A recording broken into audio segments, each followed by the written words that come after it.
Dans le psaume 42,7, nous lisons « Une profondeur appelle une autre profondeur ». Seul un appel procédant de la profondeur peut provoquer une réponse venant de la profondeur. Seul ce qui surgit des profondeurs de votre être peut avoir un effet dans la vie des autres.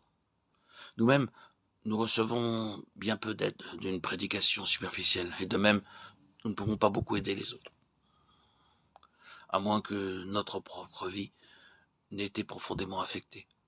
Ce qui est superficiel ne pourra jamais produire que des résultats superficiels.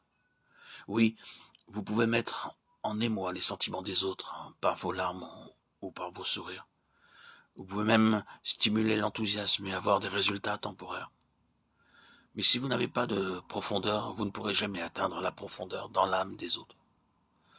Dans la parabole du semeur, le Seigneur Jésus parle de la semence qui tombe sur un endroit pierreux où elle n'avait pas beaucoup de terre.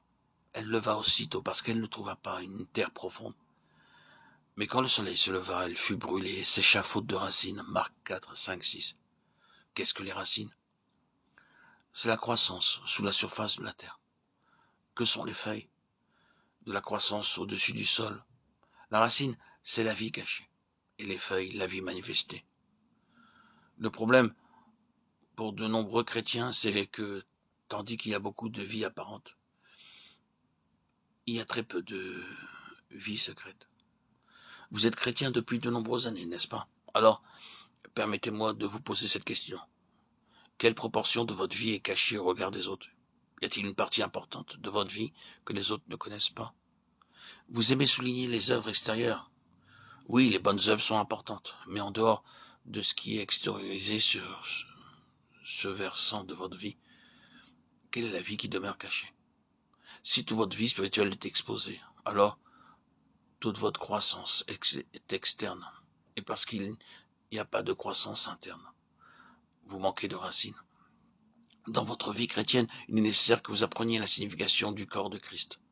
Nous devons apprendre à vivre corporativement. D'autre part, nous devons apprendre que la vie donnée par le Seigneur à chaque membre de son corps a aussi un caractère individuel. Cette mesure qui nous a été accordée personnellement par lui doit être préservée, autrement elle perdra son caractère spécifique et ne pourra être d'aucune utilité pour le Seigneur. Si ce qui nous a été spécialement confié est exposé, cela se desséchera. Le sermon sur la montagne du Seigneur Jésus est remarquable. D'un côté, il dit, vous êtes la lumière du monde, que votre lumière brille devant les hommes, afin qu'ils voient vos bonnes œuvres et glorifient votre Père qui est dans le ciel. Matthieu 5, 14, 16. D'autre part, il dit, prenez garde de pratiquer votre justice devant les hommes pour être vu par eux.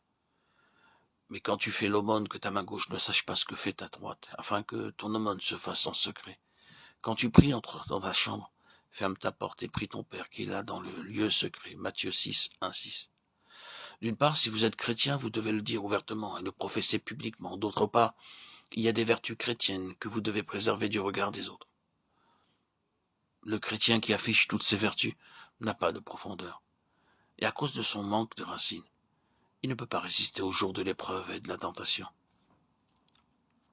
Nous qui sommes des enfants de Dieu depuis de nombreuses années, ou pour certains, depuis quelques années, demandons-lui de nous montrer parmi nos expériences celles qui sont trop exposées au regard d'autrui. Demandons-lui aussi d'accomplir une œuvre dans nos vies pour qu'elle s'enracine profondément en lui.